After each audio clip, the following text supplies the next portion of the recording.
Welcome, everybody. I'm Heather Riggs. I'm Director of Administration here at NEMA. Welcome to the Ask Conservators, one of my favorite PAGs and one of the favorite things because you guys talk about all the cool things. So welcome to that one. I'm joined by my colleague, Jen Wilson. She's in Rhode Island, and I'm here in Arlington, Massachusetts. So I am actually going to just turn it over to our PAG chairs, Barrett Keating and Camille Breeze. Barrett will be kicking us off, and I will be muting March. Okay. Thanks, Heather. I'm Barrett Keating. I am the co-chair of the NEMA PAG Conservators Group with Camille Breeze. I'm a private furniture conservator down here on Cape Cod, and Camille is the owner of Museum Textile Services. And today we have a wonderful guest, Allison Jackson, who is a second generation gilding conservator who grew up in her mother's gilding studio at home in Harvard, Mass. This allowed her to develop her skill set at an early age, and she's been surrounded by frames ever since. Allison studied studio art as an undergraduate at the University of Vermont and subsequently trained with a master carpenter in Hawaii, which is on my bucket list. After further training in private conservation studios throughout Massachusetts, including my own furniture conservation studio on Cape Cod in 2006, she held positions in frame conservation at the Museum of Fine Arts in Boston and at the Harvard Art Museums. In 2017, she moved to central New Hampshire to open her own studio and start a family. She also currently holds a part-time position of Associate Conservator of Frames at Harvard Straus Center for Conservation and Technical Studies. Welcome, Allison. Thank you so much. I do have a Thanks for photo. Hold on one second. I do have a photo, but where did my share button go? Oh, okay. I wanted to give you a throwback, Allison. Yeah, in my sorry. yeah, I sat there and watched someone 2006. else do it yesterday and I'm That's doing it okay. myself. You could pop it in at any Yeah, time. so this is the photos that you sent earlier. So So there's Allison and her sister Katie working on the Thomas Burling sideboard in my studio in 2006, and they're giving the impression that we have way too much fun doing conservation work. But just to give you an idea of her varied background with wooden objects and as well as frames and sculpture and other objects. So yeah, that's 20 years ago, Alice. That's insane. I know. That is I don't insane. remember my sister being there ever, but there Yeah, she is. there she is. Yeah. Yeah. So tell us about how I love that story, how you grew up, watching your mom do gilding and how you Yeah. Yeah, started doing absolutely. it. But you did something that's interesting, and that is I had four kids and they all worked in the shop when they were young.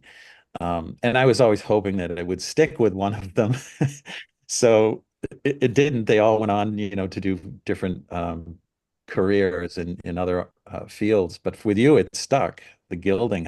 What do you think it was that made you come Well, back to yeah, that? that's funny. Because growing up watching my mom hunched over frames and swearing at them, I kind Yeah. of always was like, oh, I do not want to do what she does, Yeah. but went to college kind of not knowing what I wanted to do. And then, but at one point realized that I had more studio art credits than anything else, and kind of realized that's what I really enjoyed doing. And it wasn't really specific to um, gilding or frames at that point, but once I graduated and still didn't know what I wanted to do, that's kind of when I ended up back at home and in my mom's studio, as well as I as Robert Muzzy Associates in Hyde Park. She had all friends and colleagues who were in the field and kind of like, oh, you have a young daughter who's, needs something to do. Why doesn't she come help us? And like, I remember the first time tried to mix a paint color, and just it was so off and just a steep learning curve. But it, I mean, but yeah, that's how it all began. I was home. I ended up in my mom's studio mainly because it was right there, and she had a few people working for her at the time. She built a beautiful studio behind the garage of our house. Mhm. And it was challenging working for my mom. Yeah, most conservators are perfectionists, and she didn't give me a lot of leeway. I had to redo pretty much everything multiple times, and I think that's when I kind of realized that branching out was probably the right way to go for me. So I worked for you, Barry, for at least summer. I'm not sure if it was longer than that. Mhm. My father also owned a hardwood flooring business locally, so I spent a lot of time over working for him on and off over the years. So Mhm. got to know a lot about hardwood and just he really enjoyed working with his hands and um just kind of followed that route. I think I definitely gained some knowledge Yeah. working there, um, So you and then have it from eventually, yeah, you go have it ahead. from both sides of the family, from your mother and your father. Yeah, yeah. Yeah. And like you mentioned, I ended up moving to Hawaii, and then worked at a wood shop out there and spent a ton of time sanding and Mhm. sanding is still a very important Standing. skill that I What was use that like? What regularly. was that like in Hawaii? Um, Hawaii was amazing. I when I moved out there, I looked in the at American Institute of Conservation handbook, which is our uh, local or the American Conservators kind of network. Camille just at the meeting recently out in Minnesota and gave an amazing presentation about her practice. Mhm. But yeah, there was one conservator in Hawaii, so I went out there and tracked down that conservator on Oahu, and he did not have any work for me at the time, but right next door to him, there was a co-op of furniture, a master carpenter, a Mhm. cabinet maker, a woman that did sprayed finishes on furniture, a guy that made jewelry boxes, two guys Wow. that just worked on surfboards. So just like a group of people that shared tools and Wow. machinery. And so I ended up there for two and a half years. And the guy that I worked for, James Furla, was amazing, and he really wanted it to be kind of like an internship. Like I did get paid, but he was very serious about the training part and taught me how to make drawings, Wow. like architectural drawings, draft furniture, and Yeah. gave me some small projects. And then also tried to take on some kind of more, I guess I'd say, restoration projects. But he had some, I got to know like Hawaiian furniture pretty well out there. We did some projects for the Mission House museums, and he had some private clients that were um, from these like royal Hawaiian families. So really beautiful Wow. pieces. We did some big carved church doors, and Wow. it was amazing experience. Like Oh, we were talking about before, tried to yeah. get in the water every day, and Yeah. um, Was it all koa wood or Lots of koa wood, yeah, yeah. I learned how to that he had a lathe. oh, My mom was actually out in Hawaii recently and found a menu stand that we had made for one of the restaurants called yeah, Duke's, which is a famous restaurant in Waikiki. yeah, But yeah, he built a lot of like the big casework furniture for some of the hotels and stuff out there. yeah. Um, yeah, So it you was you saw that end of the business, which is the opposite end of the fine gold leaf that if you sneeze ends up on the other side of the shop, doing yeah, sawdust and yeah, heavy timbers. Yeah, yeah, that's interesting. exactly. Yeah. That's interesting. And I always heard there were that the termites are a huge problem out there, that whether it's the houses, Oh, yes, furniture, they just eat. There's yeah, tons of termites they that eat do. through They everything. like start at the feet and Yeah. work their way up through the legs and Yeah. did a ton of filling of termite hull, like literally injecting epoxy into like you'd inject it into one hole and it comes out six other holes. I Yeah. had nightmares about termites after living in Hawaii. Okay.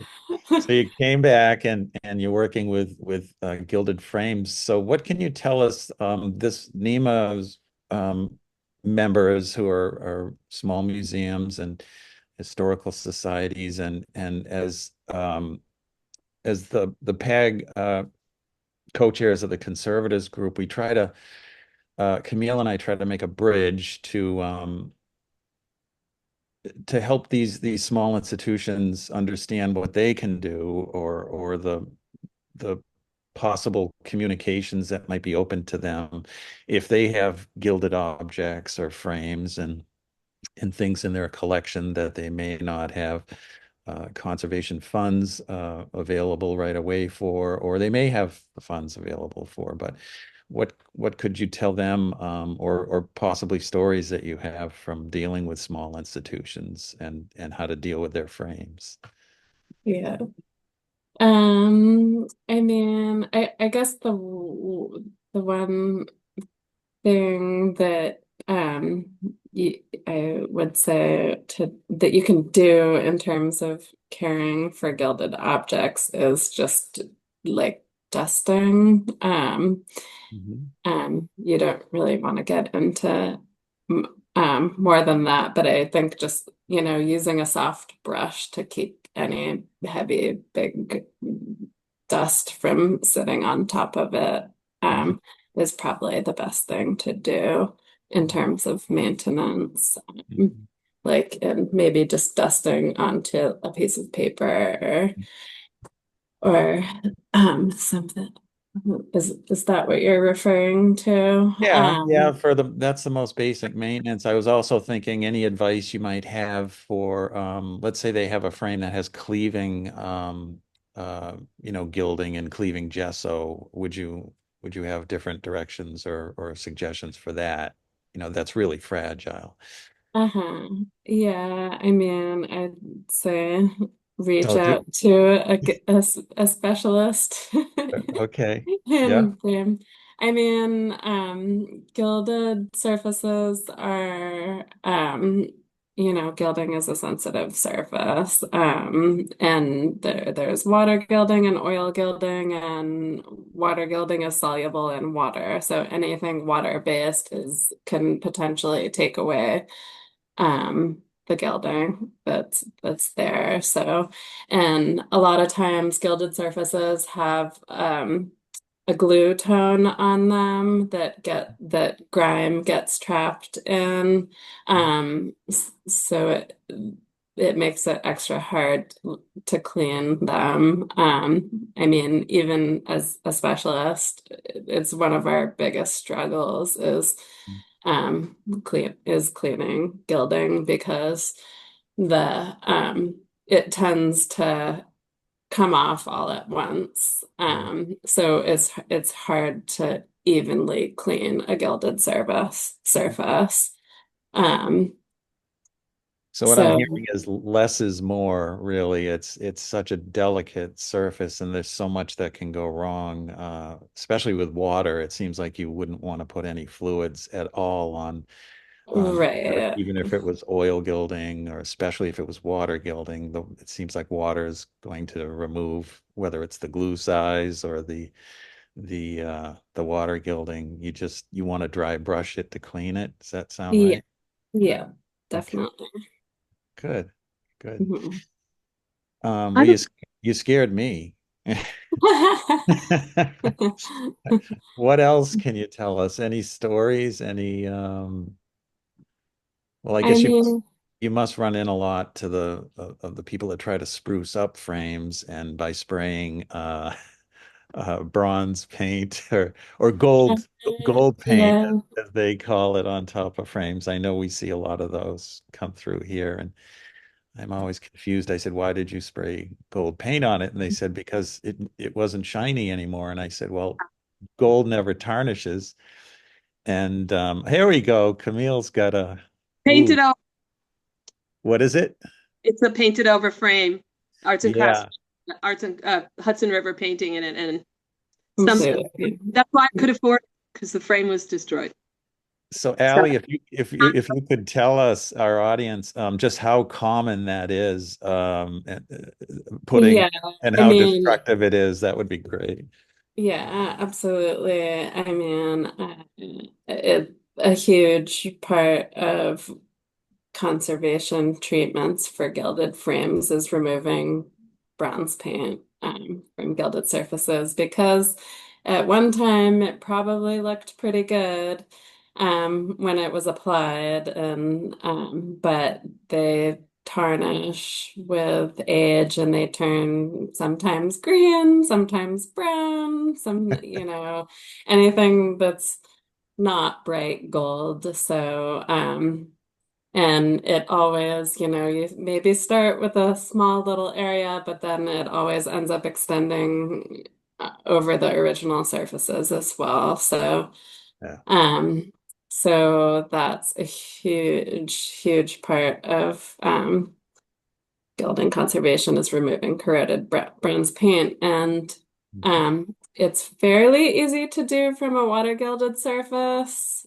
Um, but removing bronze paint from an oil gilded surface is a whole nother issue, and that's just similar to um, cleaning grimy tone layers. Mhm. Cleaning bronze paint from oil gilding is one of the issues that even gilding conservators are still grappling Yeah. with. Um, because yeah, the same thing that you use to remove the bronze paint can affect the size that holds the gilding in place. Yeah. So it's challenging for Would sure. you say that's the worst thing you come upon or the for things that you have to deal with? Bronze paint, Yeah. um, Or the most frequent when it comes to damage to frames, gilded frames? yeah, I mean, it's that, and it's just previous treatments on frames are often bronze paint or like Mm. I do a lot of like recreating ornament. So like the typical gilded frame treatment is flaking gilding, losses to the gesso layer, Mhm. bronze paint, and missing composition ornament, and which is like cast in a mold. So, I mean, when I make new ornament, I'll like use dental molding and cast hopefully if there's an area there that I can cast from, I can cast from the existing ornament, and Mhm. then I'll use like a two-part epoxy putty to press it into that same mold, and then glue that piece on. So I come across a lot of like lumpy old fills, whether it's to the gesso layer or like something that kind of resembles the ornament that was there, but that doesn't necessarily look anything like it. So Yeah. popping those off and Yeah. making new pieces and that type of thing. You always want to have a barrier layer in between your new ornament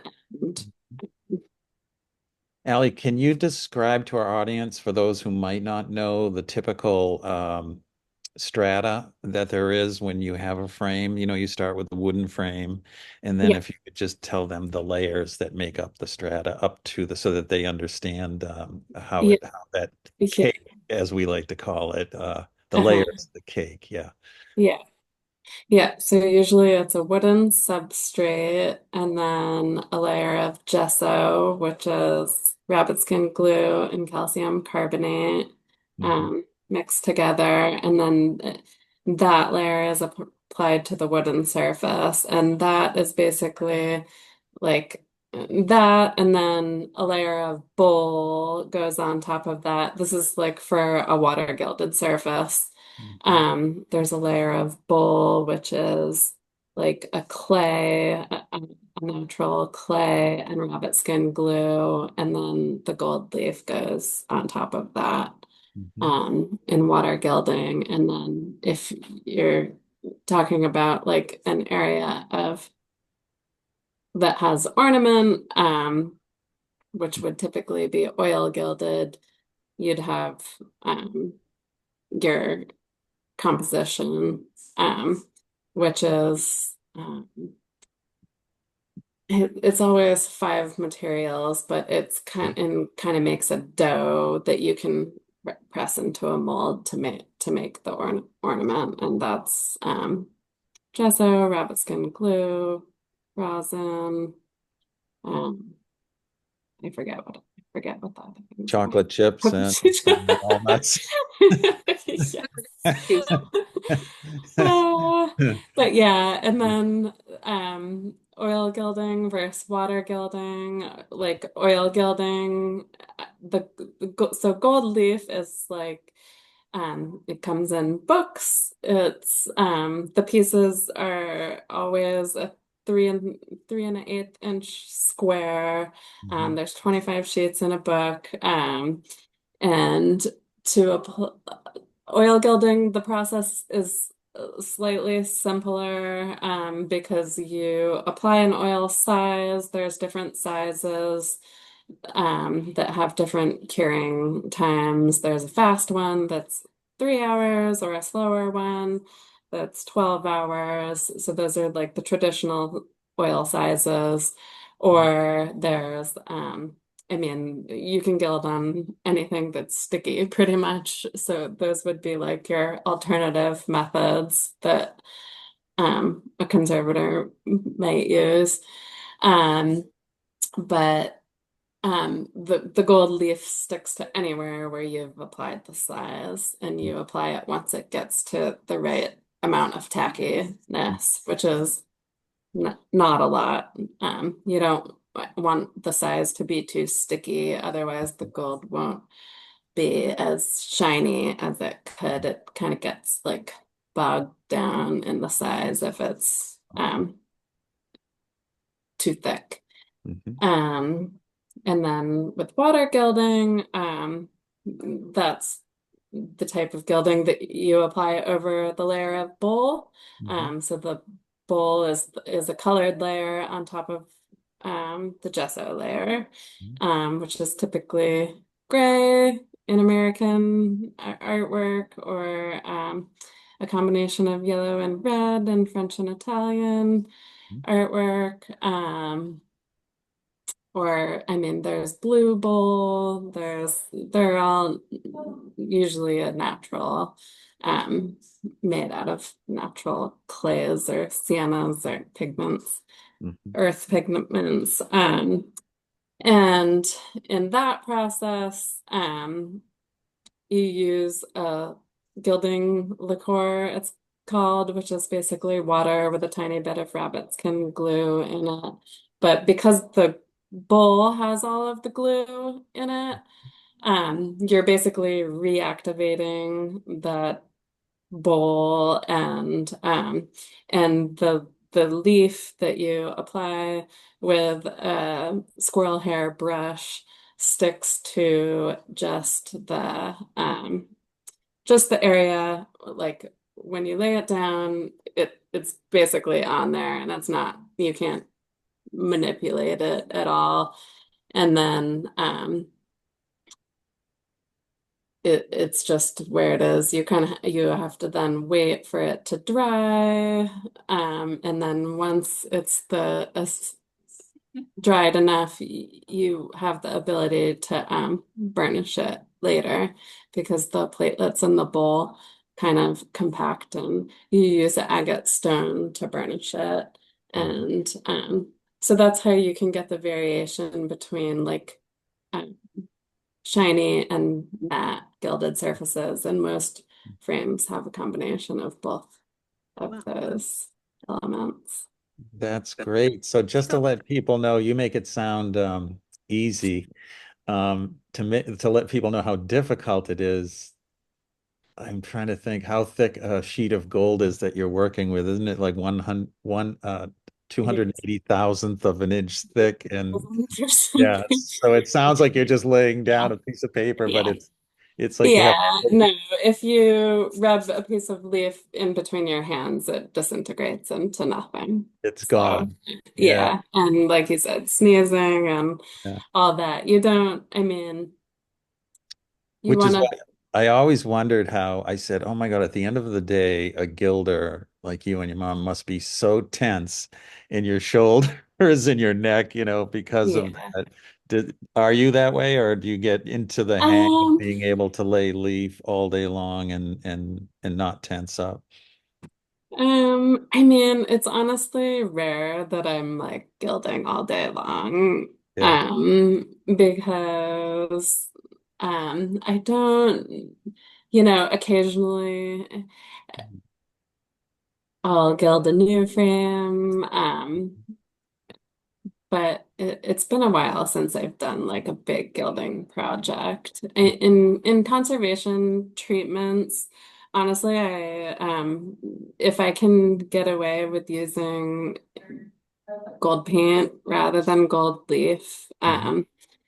I'll tend to go in that direction. It just even nothing can replicate the look of gold. So sometimes you really do need to use gold, but if you're in gilding a small area and you're trying to make it match a worn area of gilding, it's your new gilding is so bright and shiny compared to the old gilding. It often just I guess I've gotten good at manipulating the look of gold, using paint rather than actual gold leaf. Mhm. Um, So or it's important to point out, I guess, that the nature of the materials you're in painting with, the reversibility of them, and if you could just expand on that, that would be great. yeah, I You're mean, not using bronze paint or anything like that. exactly. So the paint that I typically use is called golden liquid acrylic paint, and it has gold pigments, or not actual gold pigments, but it's has Mica pigments. is it mica pigments that are in it. I mean, and even that, like, well, so that's like the the golden acrylic paints. I'd say pretty much every conservator that I know of use them. I don't know if they're developed specifically for conservation or not, but they are just known to be reversible. Yeah. And they're not going to tarnish like bronze paint Yeah. does. Um, but yeah, like I was saying before, to if a lot of time, I mean, sometimes I do have to in gild to get the actual, like the gold paints have like a sparkly kind of quality to Mm. them, which which is what gives it away that it's paint Hmm. rather than an actual sheet of gold leaf. Hmm. So sometimes you do need to use gold leaf, but you'd have to often, once you apply the gold leaf, you have to wear it down so much to make it look like an Oh, older gold. So it's yeah. kind of um, I just sometimes it's easier to paint than I hear you. to gild. Yeah, yeah. The easy way is the hard way, and the hard way is the easy way. Yeah. Heather, do we have any questions, Heather, coming in? We didn't, but I think Camille, I can't hear you because I know you're speaking. Yeah. There you go. All right. Well, I haven't talked yet. Well, yeah. Okay, there you go. Can you hear me? Yeah. No? Yeah. Yep. Yeah. Oh, my phone was just too far away. I'm so sorry. Sorry. My question is, it sounds like gold leaf comes in only one color or shade, and I'm wondering if there are shades of it, and like, what's the carat? Does it come in different carats? I don't know Yeah, anything about gold. yeah, it does. So I don't have one in front of me, but it does come in a lot of different colors. And the one that I use typically, I have a favorite gold color that I feel like works for most things, and that's like a 23.75 carat rose and opal, it's called. It's kind of got like a reddish hue, and I find that for most things, I that's like my go-to gold color. But it definitely comes in a range of colors. Like I think a lot of times, like earlier American frames use like a paler gold, which is probably more like a 22 karat gold leaf. But there's white gold. Um, I mean, there's silver leaf, metal leaf. I mean, Palladium, and yeah, palladium leaf. Yeah. yeah, and 24, 20, Yeah. it's all over the place. But I typically like look at a gold chart, and then I have just like a variety of um gold in stock. So like what my mom always, how she taught me to do it is you could like do a gold test where you take a piece of each different color and actually apply it to the surface and see which one matches best. Mhm. Nice. I do have a question in the chat from Nicole. I have to get a frame for a newly commissioned portrait. The sitter likes Sanford White. Can you recommend a good fabricator of a reproduction frames? Yeah, the sitter is Stanford what? The sitter likes Sanford White. Nicole, did you want Oh, to that style expand of on it? frame. Yeah, Yeah. because there is like a Stanford White style of frame. Oh, I'm I looking mean, for white. sorry, go ahead. Hi, sorry. I'm looking for a Stanford White style frame for Uh-huh. and because that's what Nice. he likes. Okay. I mean, there is, yeah, absolutely. What are their names? Gill and Lagodich is one. And In do they make new frames or are they just dealers of old frames? Because I think they do both. okay, So I mean, and I make a lot of historic reproduction frames also. I've never like usually the ones that I make are like fairly simple, like not ornately carved. Like I've never made a Stanford White frame. Um Personally, although that would be a lot of fun. Um, but yeah, those guys are great. They specialize in American frames. I mean, there's a few of them in New York, and then a few in London and abroad too. I um send me an email, and I can definitely help connect you to Because yeah, I'm someone. just looking at the Gill and Lagodich. I don't have, $30,000 spent on a frame. So I think an original Sanford White's probably out of the question. Plus, this is a newly commissioned portrait, so I'm not sure what the size is gonna wind up being. So Yeah, I yeah, definitely want to get something that's not crazy, but nice. yeah. But I also don't want to, you know. But sure, I'm happy to email you. Maybe I'm looking on the wrong page on Gill and Lagodich too. Yeah. Yeah, if you leave your info with Allison, she can always get back to you Okay, and try to meet your needs there. great. All right. I'll Yeah. do I it. mean, a lot of, I mean, over the past, I mean, I, I participated in a frame specific conference recently and gave a talk about the historic reproduction frames that I've made over the past 10 years at Harvard here. And um, it's such a fun and interesting part of my job that I didn't imagine I'd be doing as much as I am, but Mhm. like having that background in woodworking, I think really got me on the right track for doing that. And I actually usually work with a local a guy named Brett Stevens in Groton, Mass. And he has a machine, I think it's called a Williamson Hussey. It's a molding machine, but basically he can have any profile knife. He can have any knife cut.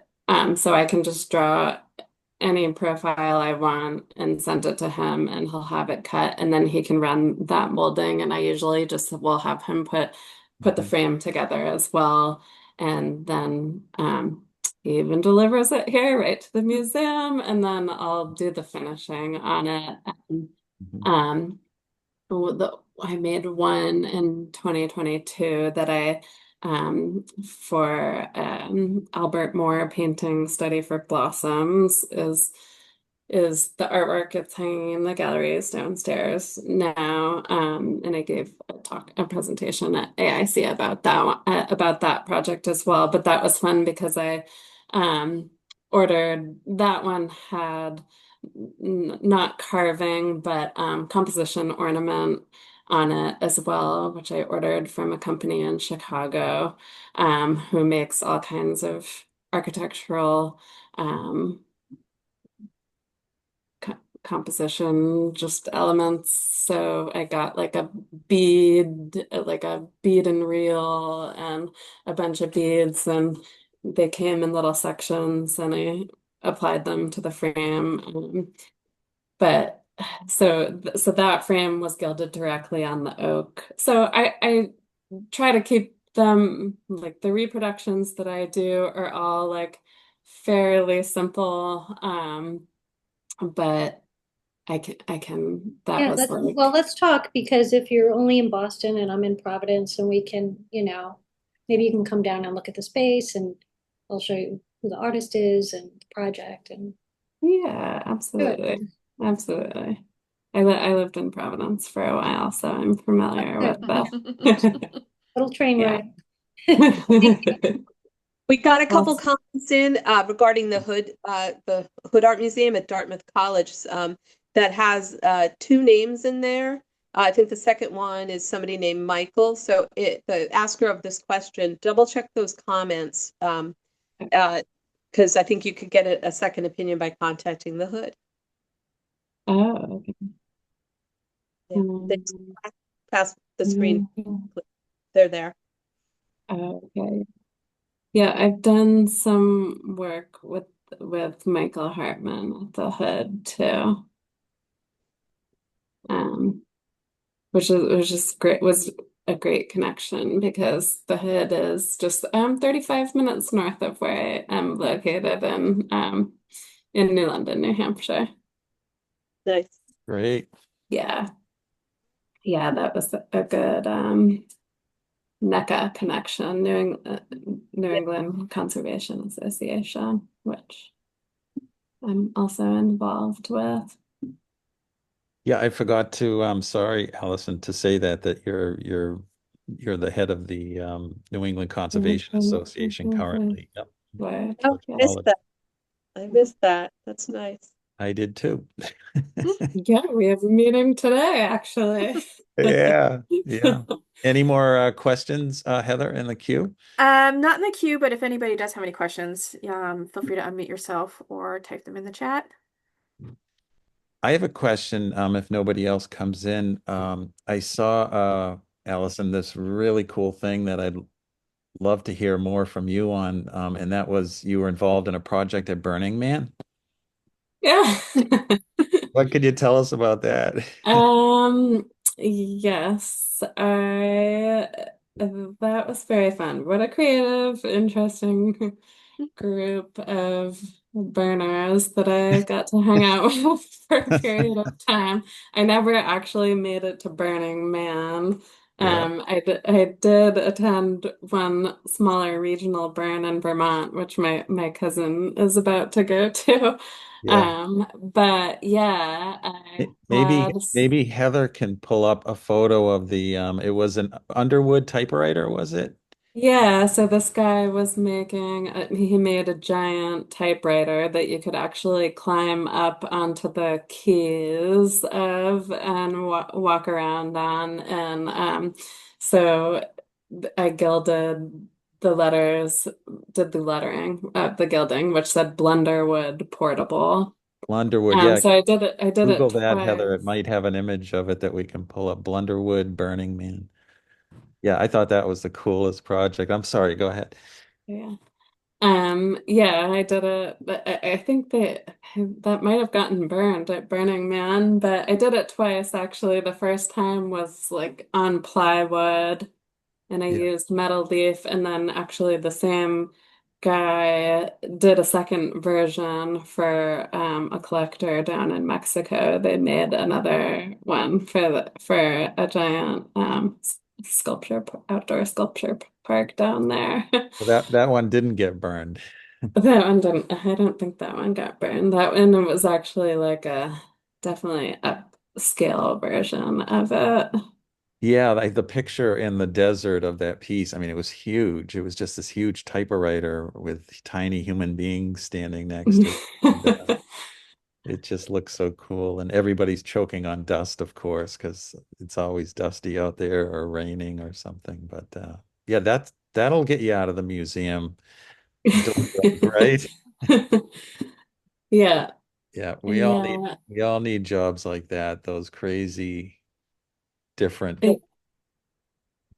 jobs. Right. It That's, really gives you the opportunity to, step out of your comfort zone. If something comes along, try it maybe once, and you never know, it might be something that you connect into and becomes a revenue stream, or at least a community that you tap into.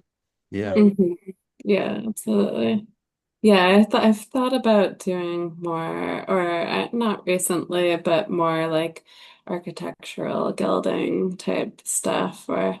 but that seems like a backbreaker. Yeah. Yeah, up on staging, you mean on your back? Yeah, Oh God, yeah, or yeah. crouching down. I don't know. It's Yeah. nice. That's a young There's, person's game. yeah. Yeah. I have a question.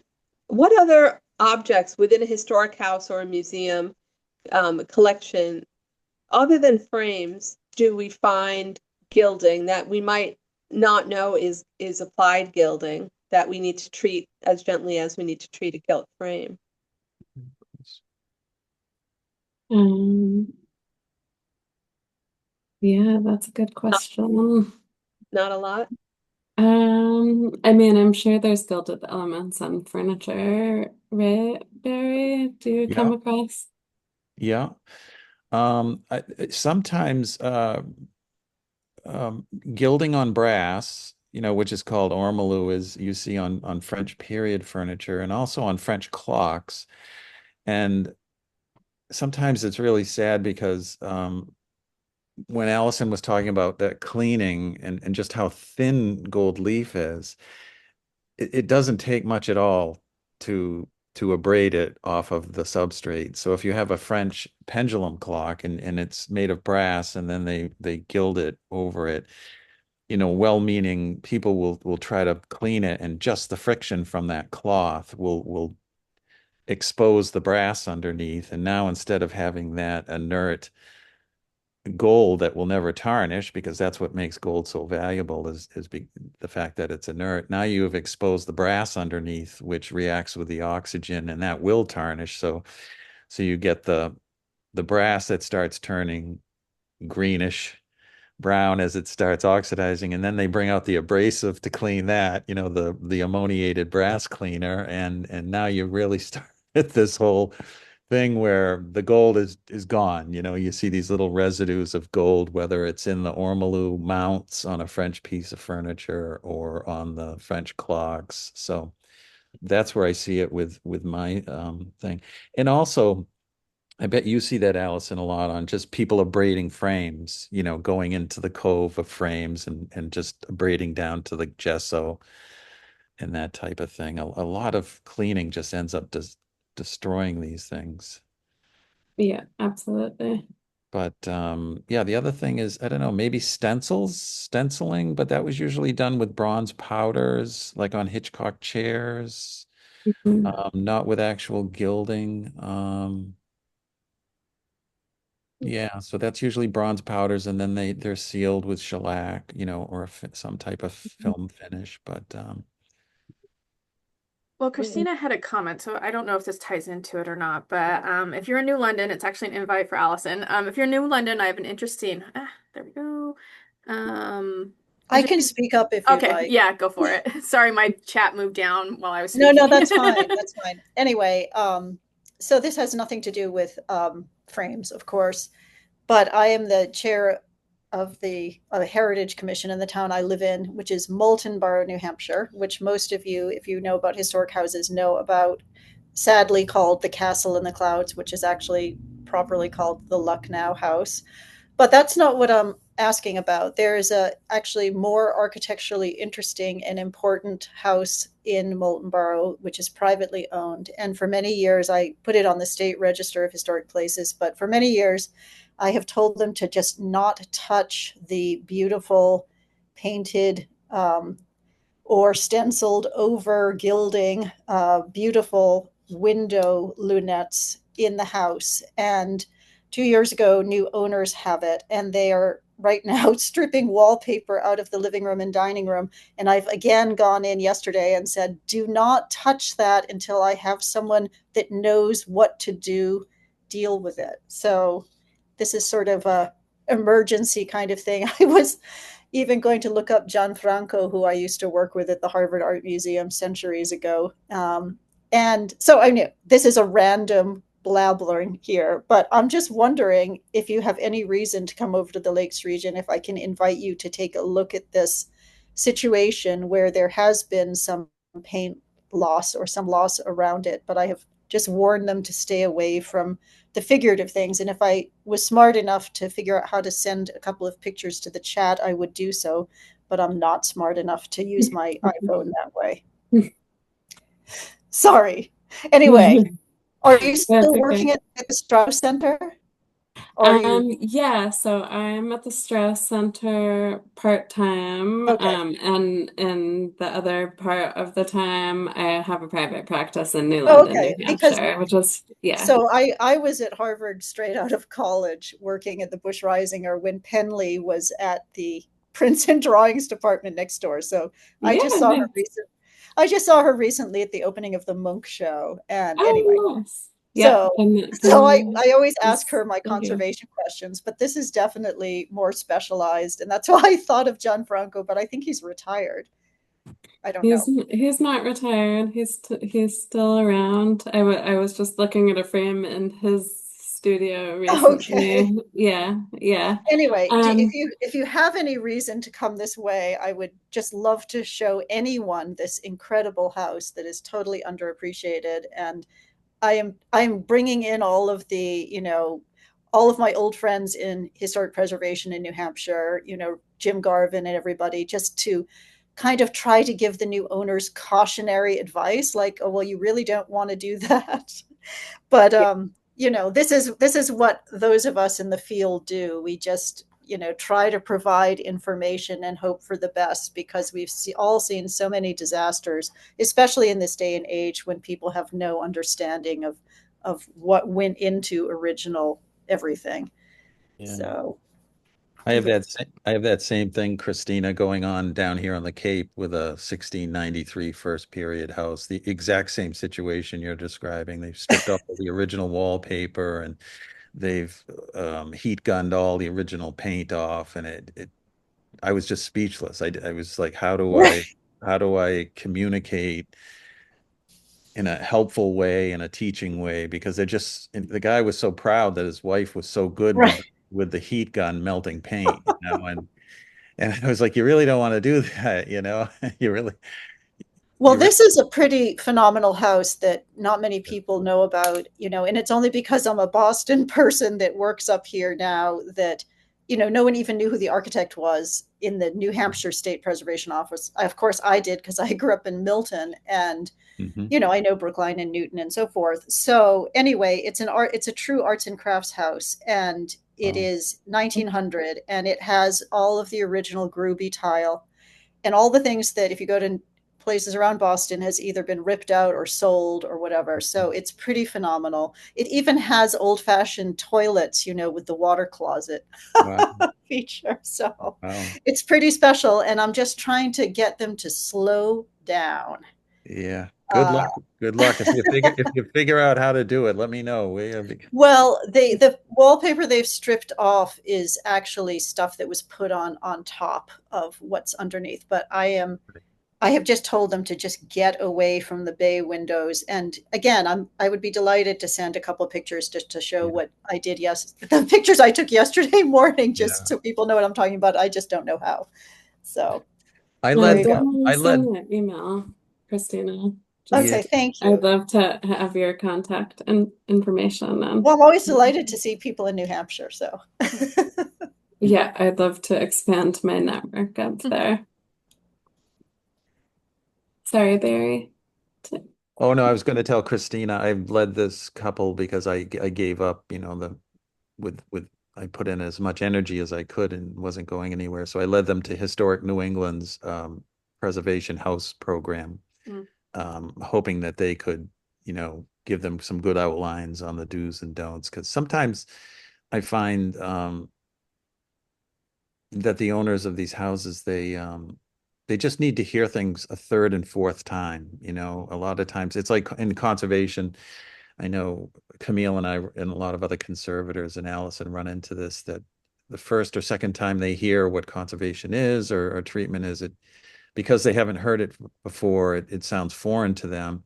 But about the third or fourth time they've heard it, they say, okay, well, this must be true. There must be something to this because this is the fourth time I've heard it. Um, so I figured I'd pass it on to the next person down the list. And that's where I developed the saying, you never want to be the first or second or third conservator in on a job. Yeah, you provide the first number bid, and then they basically, if it Yeah. turns into a competition, who could underbid you? Yeah, it's like you're speaking Russian, but the fourth time they hear it, they go, "Oh, I've heard this before," and it makes a little bit more sense. But yeah, we got to save these places. It's hard. There's a lot of exquisite original materials in these homes. Mhm. So I feel your pain, Christine. Can I Any butt other? in? Go for I it. do. Hi.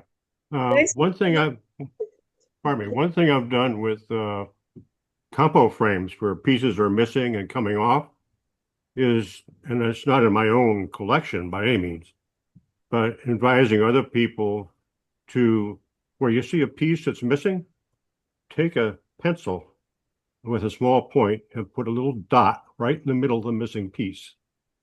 And that way you can keep track of whether or not that if the piece is new, you'll have a missing area with no dot in it. Mm. And that way you can keep track of what's happening all the way around the frame to see if it's continuing to deteriorate. Another thing I've found is that in helping to identify gold leaf frames is tell people to look for lap marks where the gold leaf laps over the next piece, and it may be quite worn, but you'll get these little bands that are every 3 inches or so because of the size of the leaf. To look for that. And another thing was when people were trying to identify a frame, if you saw a gold leaf frame that had some cracks in it, but the cracks were black, I would tell them that that's actually a silver frame with a gold colored lacquer over it. And what you're seeing is the deterioration of the silver underneath of it. Mhm. So that's all I have to share. Thanks, David. Yep, I agree. Those are the ley lines are part of that water gilded process that I was talking about. When you're water gilding, when where the two leaves overlap, there'll be a brighter area. So yes, when you have a worn water gilt surface, and that's one of the ways that you can tell that's true gold leaf, a true gilded frame, is they're always that 3 3/8 inches apart. Metal leaves are bigger. And yeah, great point about, I think both of you mentioned, Barry, that that gold does not tarnish, whereas silver does. So you often see that black coming through and where the tarnished silver. Right, so I'm gonna have to wrap. Oh, okay, one quick question. When Okay. you see the dome, like at the State House, are they gilding that with 3-inch square pieces of gilding? Or I is it assume so. Yeah, I think, Yeah. I mean, the difference probably is they're using patent leaf, which is attached to a piece of paper. So you can just take the paper and Yeah. stick it to the oil gilded surface. And it's So at also least it's not floating away, but double thick patent leaf. okay, yep. That makes sense. All right, so I forgot to mention at the beginning that we do have back-to-back sessions today. So Okay. we do have a 1 o'clock start time for another session, the educators meet and greet. So I want to thank Allison and Barrett and Camille today. I always find all these interesting little niches in the field, and this is definitely one of them. I always learn something new, so I do want to say thank you. And then we can share Allison's email address, or is that okay? And then or if you want to contact Nima, I can also give her information too. So everybody stay cool and hope to see you at an upcoming event. Thanks, Heather. All Thank you, right. Thanks, you Allison. Thank guys. you so much. Bye. Have a great day. Ciao. Bye, Bye. everybody.